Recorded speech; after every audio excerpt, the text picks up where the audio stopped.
Chetandeep Singh is our next speaker, and I had the fortune of meeting Chetan and his wife Ashmeet about 9 years ago when we first moved to the Bay Area, and we used to get together for Gurbani Vichar.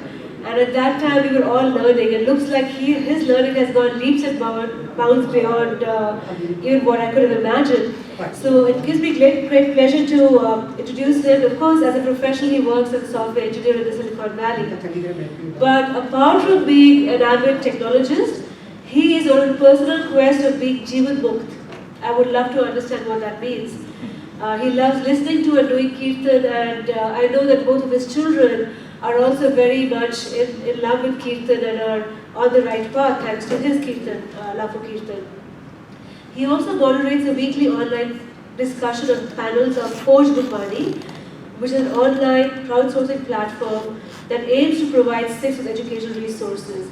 And he also runs an online podcast called Talk with Asa, a talk show devoted to exploring the more practical aspects of Gurbani.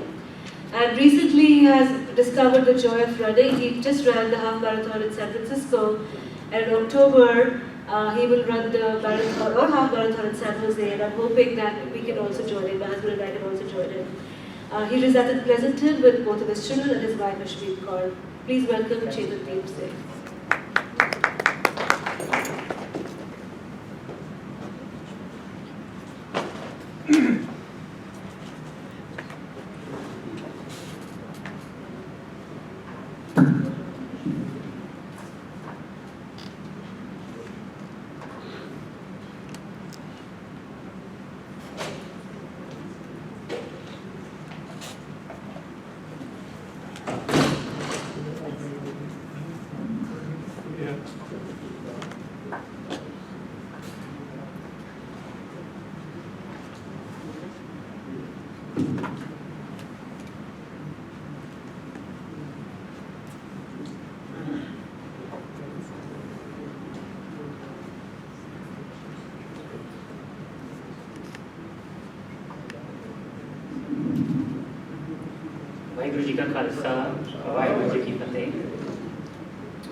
Before we dive into this presentation, I'm going to spend a couple of minutes with all of you to share my background. Can you guys hear me okay at the back? Okay. Is it better now?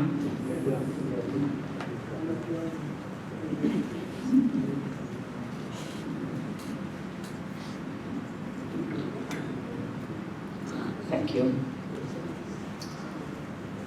So I just want to share with you, spend a couple of minutes here to share my background and why am I here talking to all of you about Naam. And much has been spoken about Naam for so many decades and centuries. So in 3 weeks from now, I will turn 37. I grew up in the city of Jalandhar in Punjab. I went to a Sikh school where the morning assembly was singing of a Shabad and 0 period was recitation of Japji for all kids in the school. I took part in divinity exams and usually stood first in whole of Punjab. So divinity was my thing. My parents gave Sikhi to me in Virasat. Both my parents are Sikh and we were brought up with all the Sikh values that we are now trying to pass on to our own kids. By the age 20, my nurturing in Sikhi was complete. I took Khande Ki Paul at age 22 and headed out into the corporate world. For next almost 10 years, at the peak of my youth, I did Nitnem Baniya and Naam Simran every morning and evening, looking for something. Divinity was my thing, remember?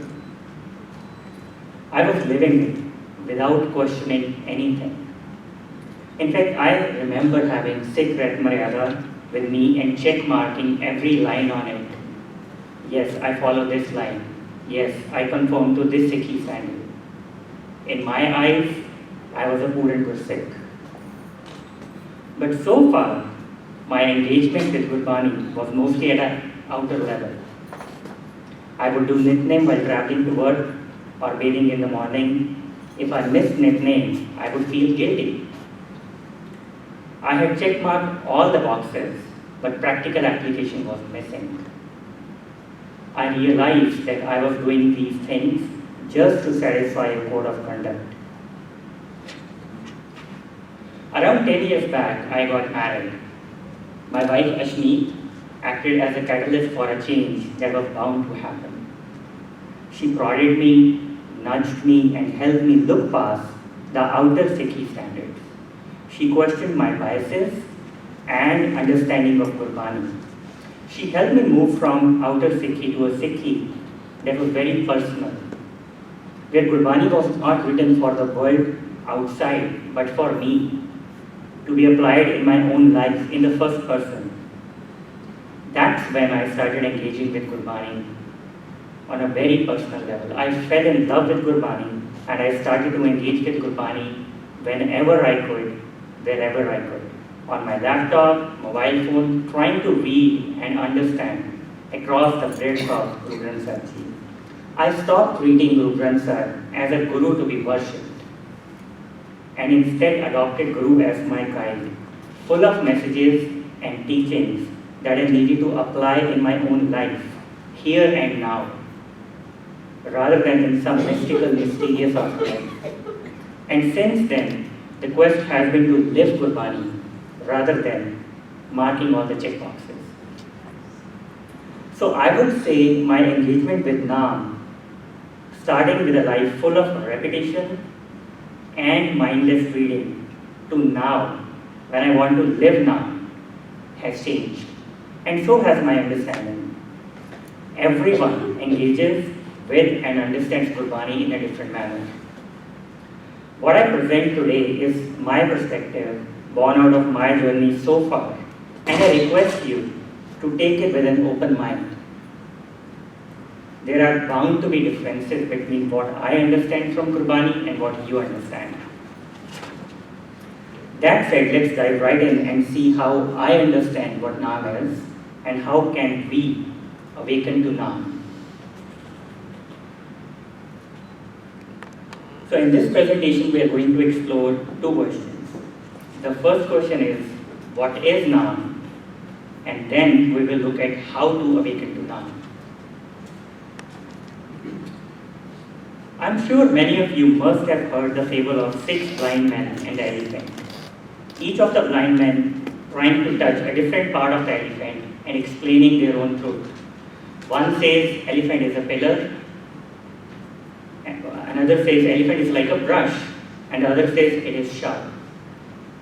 Trying to describe or define Naam is very similar to those blind men describing an elephant.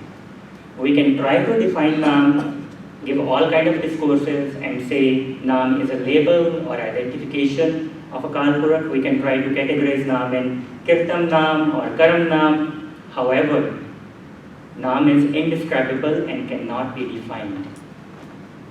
There is another way Gurbani tells us to look at Naam, and that is to experience Naam, to awaken to Naam. Naam is an experience. From that perspective, Naam is like honey. Again, I can try to explain to you what honey tastes like, how does it look, and so on. But unless we taste it ourselves, we haven't known honey at all. And Gurbani is very clear on this. Jini chakhya, tini saad paya, tin chakhe param pulaye, amrit sacha naam hai, कहना कछु न जाए. So I cannot stand here in front of you and explain to you what Naam is. However, I am going to take you on a journey on how can we experience Naam. I can only share what I learned, but to experience Naam, you will need to go on your own journey. That said, Gurbani does give us a few hints, indicators or markers on what Naam is. It says, Jeta kita, teta now, vin nave nahi kothao. Naam is all around us. You, me, this room, this air, this construct that we see around us, all is Naam. We are in this moment eating, breathing, living Naam. There is no existence without Naam. Vin nave nahi kothao. We are like that fish, and Naam is like that water that fish is swimming in. Fish has no idea that there is something called water. Naam is an experience. So if Gurbani tells me that Naam is all around me, then why am I not experiencing Naam? Why my own life is full of misery and suffering and mental agony? Why, in spite of being such a Gursikh person who does Nitnem and Naam Simran and everything else that our religion prescribes, am I not happy? Where is Kheda in my own life? Where is Vigas? What is missing? Is it possible that Naam is all around me, but I am not able to see it because my eyes are closed? My eyes are closed. Is it possible that I am sleeping? Yes, Gurbani tells us, Man soya, Maya bismar. So what does it mean to be I am sleeping? That doesn't make any sense. I am awake, you can see me, I can see you. Gurbani explains further. Not only our man is soya, each of our body senses, eyes, ears, tongue are sleeping too. They are sleeping under the influence of Maya. It still doesn't make any sense to me. My eyes and ears are sleeping, what are you talking about? Fortunately, Gurbani gives us a baseline. How does an awakened being look like? Take an example of seeing. When we see the world around us, what do we see? Do we see people who are separate from us? Do we see people who can benefit me? People with money? Do I see me versus them? Or do I see one in everybody? When I hear, what do I like to hear? Do I like to hear the failings and deficiencies of other people?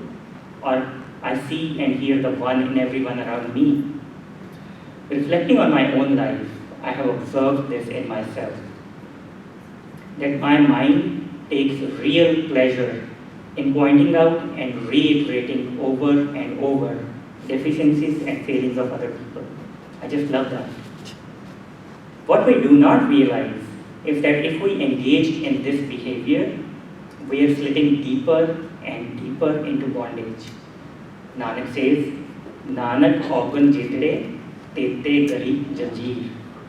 This is what Guru Nanak means when he tells us that we are sleeping, oblivious to the reality of one around us, the reality of Naam around us. And Gurbani calls us to awaken.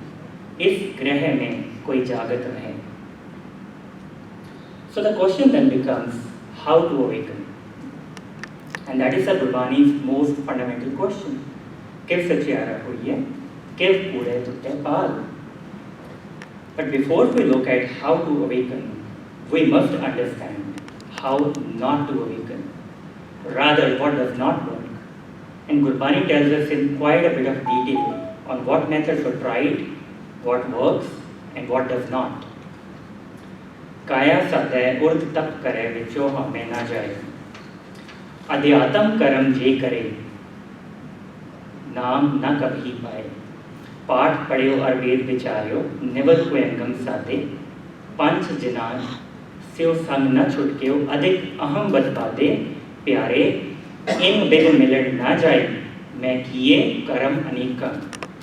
So if we look at both of these shabads in totality and they go on further and further, list all the spiritual actions that we undertake in order to quote unquote get Naam. And this is exactly what I had done my whole life. I did meditation, repetition of parts, singing, going to gurdwaras, and the whole 9 yards. So now I know from my own personal experience that these things alone do not work. Just doing these things for the sake of doing do not work. So based on my own experience, I have come up with various ritualistic and spiritual actions that we do in our lives as Sikhs. The first category is all the outer rituals that people did in the past and we still do. Bathing at holy places, not eating, doing X number of parts in Y number of days, breathing exercises and so on. This is one category that we easily understand as Karam Kand.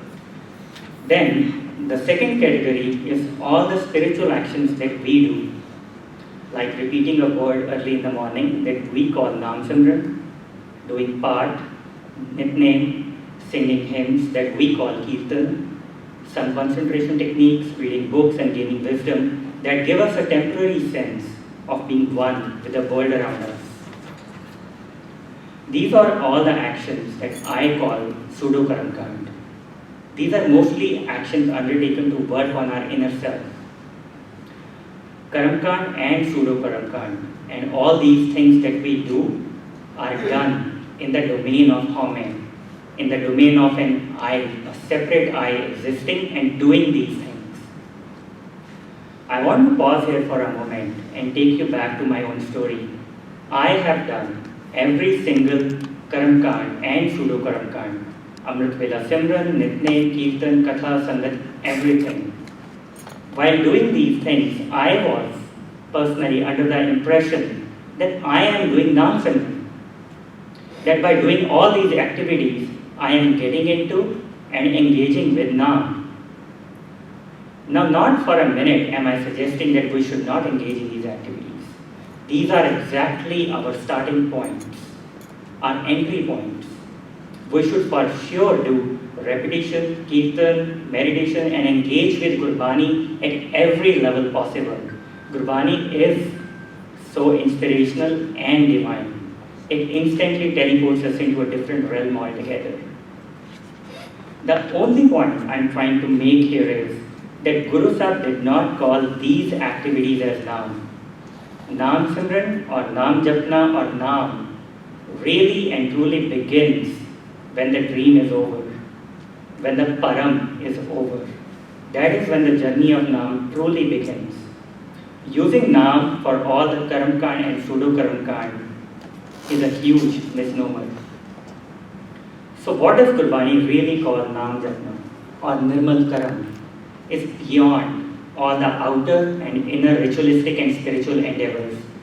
That Naam or Naam Japna is when we are fully awake. That is when Naam Japna begins. So all these spiritual actions of Karam Kand and pseudo Karam Kand are like bin buche karam kamavne. We haven't understood or seen reality, and we are doing something in the domain of Home.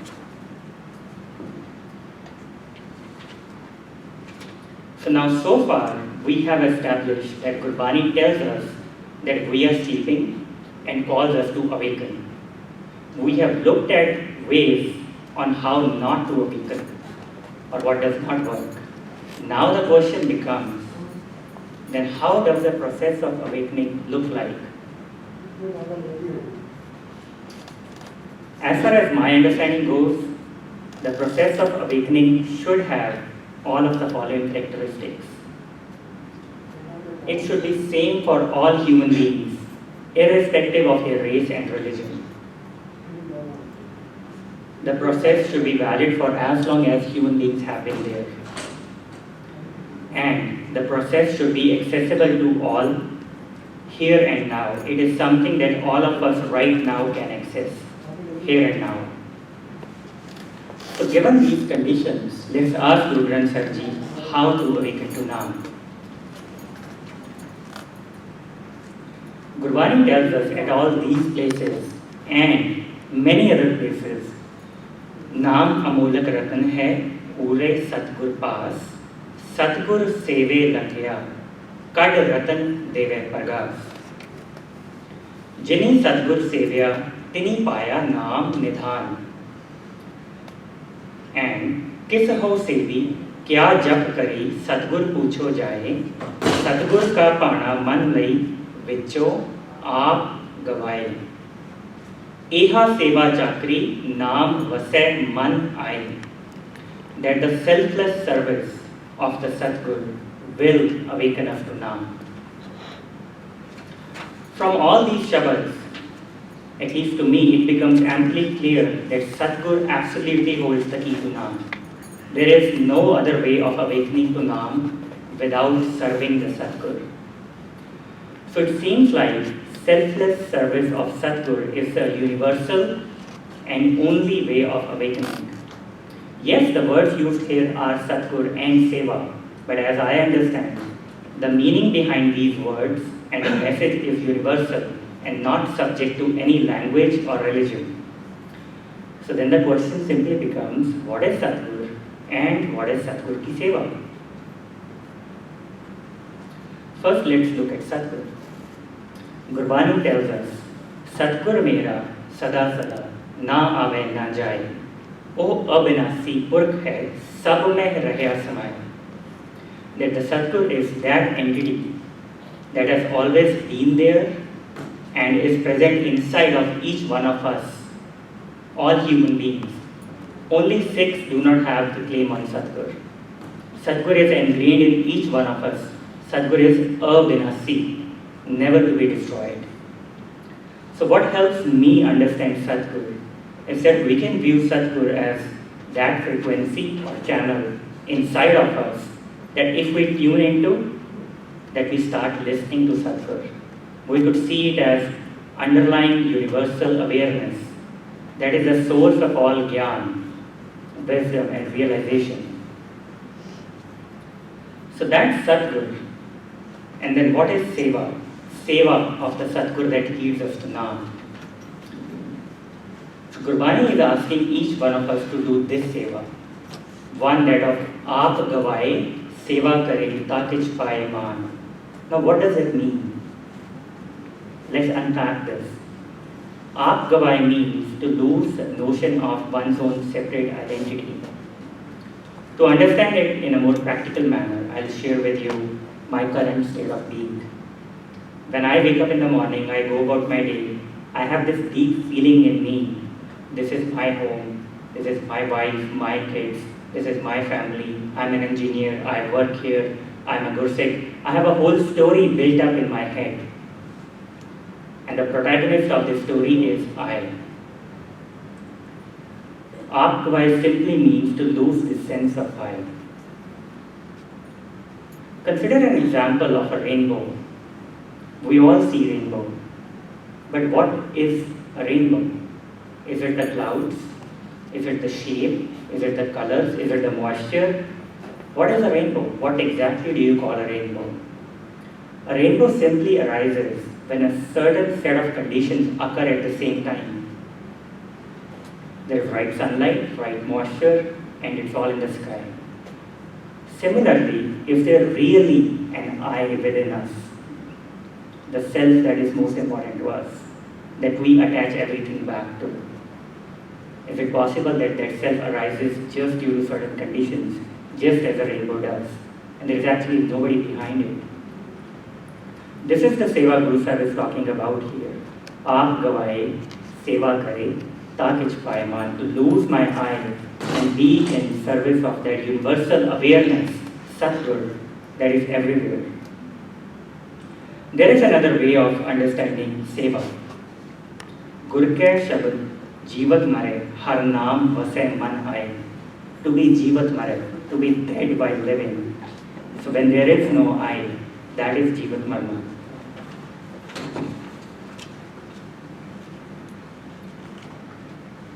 So how do we tie in everything that we looked so far? So to make this presentation more functional, I have come with a few guidelines that we could start adopting in our lives here and now. In my mind, we could start by acknowledging that we know nothing. As Guru Sahib said, Na jana hare meri kavan gate, hum moorak agyan, saran prab tevi, kar kripa rakho meri laaj pate. He called himself as agyan. If we could also acknowledge our own agyanta. So looking back in my own journey when I was young, I was 100% sure that doing Nitne, Kirtan and conforming to Sikh Rite Maryada was the prescription. I was certain I knew the way.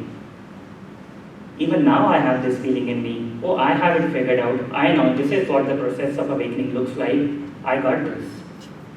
However, there is a difference between looking at directions on Google Maps and actually navigating through the roads to reach a destination. We all saw the pictures of Pakistan today and the heritage sites. We all know how it looks like.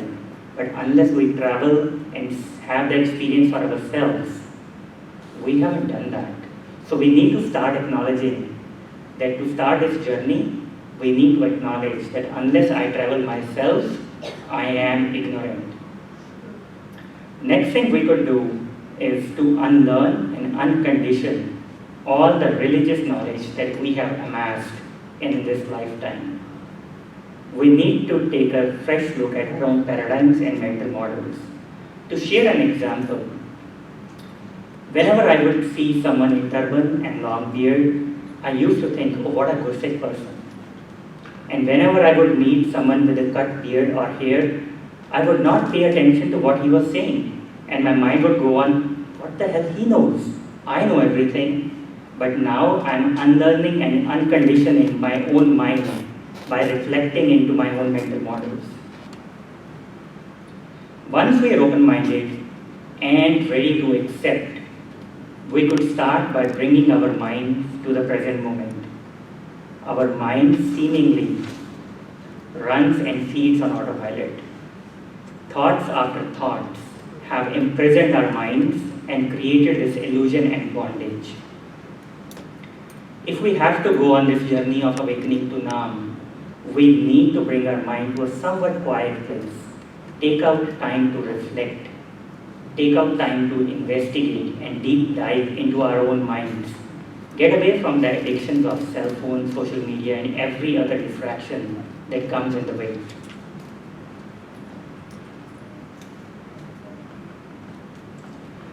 Now this is the big one, at least for me. Always, at any given moment, work with a moment's reality. Not a fraction of a second in the past, not a fraction of a second in the future. The companion of my journey to Naam is the present moment, the given reality of a moment. Accept every moment's reality as it is right now.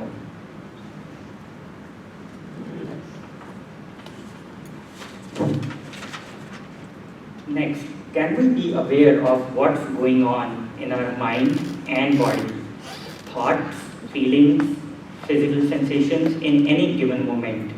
Guru Sahib says, "Is man ko koi khojo pai, man khojat, naam no nit pai."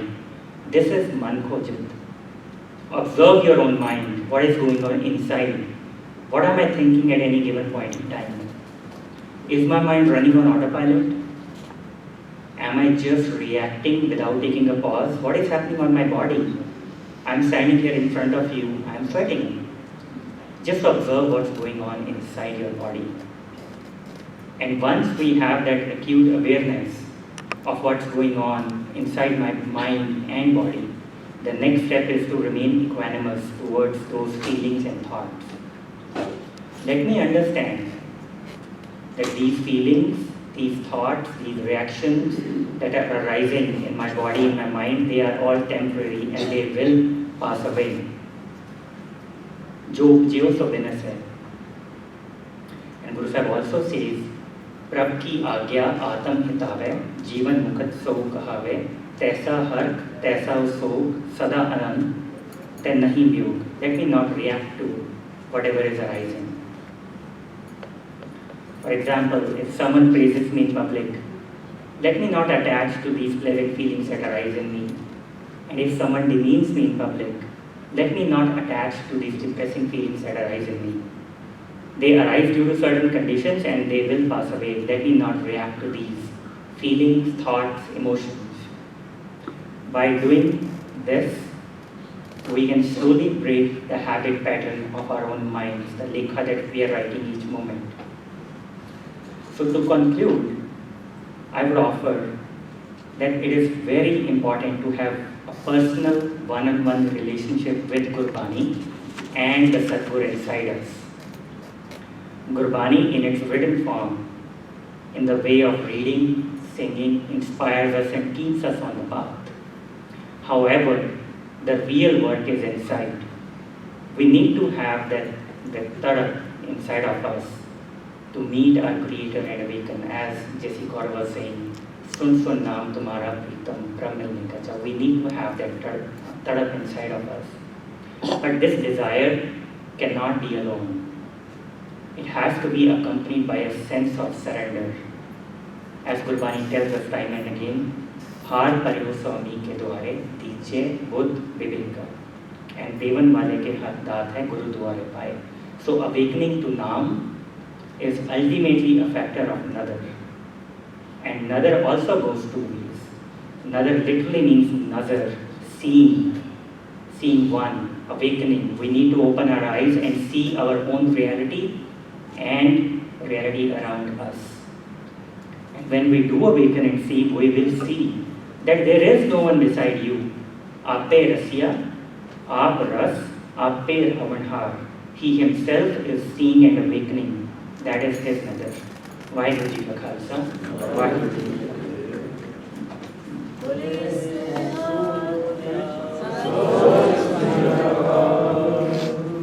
Very good talk. Very nice. Thank you. Any questions for Chetandeep? This is such an authentic talk. I'm really impressed. And I agree with most of it. Actually, everything you said. The problem I have is, I interpret this as basically, we are just getting rid of being non-judgmental approach to life. And the self, you're basically becoming a part of the Naam. So my question is this: Paji has laid out actually what I understand Gurbani actually, and my struggle with Gurbani is this: it's a very non-judgmental way to life. Everything is Naam, everything is you. So there is no other. When there is no other, the life on this planet is very competitive. We as a species are a very competitive society. The charge against this is quietism. Quietism. Sorry, it's almost embarrassing. So the way I look at this is a very non-judgmental way of looking at life, where everything is Naam, everything is God. Everything is you, there is no I. And I cannot disagree with that at all. This is what my understanding of Gurbani is. My struggle with Gurbani is this. This is almost a Buddhist way of looking at life, and Buddhism got wiped out, as we heard. The charge against this is, if you look at the modern, the existentialists, Sartre and all, they say, this is quietism. You invent your reality. How do you deal in the world where we have that approach and we also have to do media and people? I think that's a wonderful question. So I think this is half of the talk. Maybe we should have a part two, where I think the point you are making is how can we be more active in the world, and rather not quietism and activism. So the way I look at it is, when I said you accept the reality of the moment as it is right now, and there is no reaction. But the second half of the talk is there is action. Nobody is asking you not to do anything. Just don't react. Once you stop reacting, the clarity that you get in that moment is immense, and then you can act with that clarity. We are not acting. We have to act. But do we have to react or do we have to act? That's our choice. That's a short answer. I think you answered the saint part. There's a soldier part to it.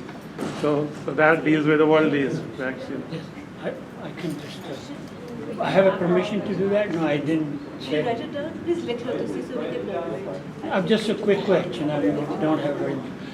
ਤੁਸੀਂ ਜੋ subject cover ਕੀਤਾ ਨਾ ਬਹੁਤ ਹੀ ਵਧੀਆ ਕੀਤਾ। ਮੈਂ ਚਾਹੁੰਦਾ ਵੀ ਨਿਰਮਤਾ ਜਦੋਂ ਪ੍ਰਸ਼ਾਦ ਡਿੱਗ ਪੈਂਦਾ ਆਪਣੇ ਹੱਥ 'ਚੋਂ ਜਾਂ ਜੋੜੇ ਅਸੀਂ ਸਾਫ਼ ਕਰਦੇ ਹਾਂ ਤਾਂ ਤੇ ਜਿੱਦਾਂ ਹੁਣ ਮੇਰੇ ਕੋਲ ਅਰਲੀ ਕੁਝ ਮਿਸਟੇਕ ਹੋ ਗਈ, ਮੈਂ ਜਾ ਕੇ ਲੰਗਰ 'ਚ ਪਲੇਟਾਂ ਵਗੈਰਾ ਸਾਫ਼ ਕੀਤੀਆਂ ਤਾਂ ਆਪਣੇ ਮਨ ਨੂੰ ਸੈਟੀਸਫਾਈ ਕਰਨ ਲਈ ਕਿੱਦਾਂ ਕੀ ਇਹ ਠੀਕ ਵਾ ਵੀ ਅਸੀਂ ਜਾ ਕੇ ਜੋੜੇ ਝਾਰੀਏ ਅੱਜ ਦੇ ਜ਼ਮਾਨੇ ਦੇ ਵਿੱਚ ਕਿ ਨਹੀਂ? ਜੇ ਪ੍ਰਸ਼ਾਦ ਫਲਾਰ 'ਤੇ ਡਿੱਗ ਪਿਆ ਅਸੀਂ ਚੱਕ ਕੇ ਖਾ ਲਈਏ ਕਿ ਕੋਈ respectable for that. Sorry for, if you can please help me out.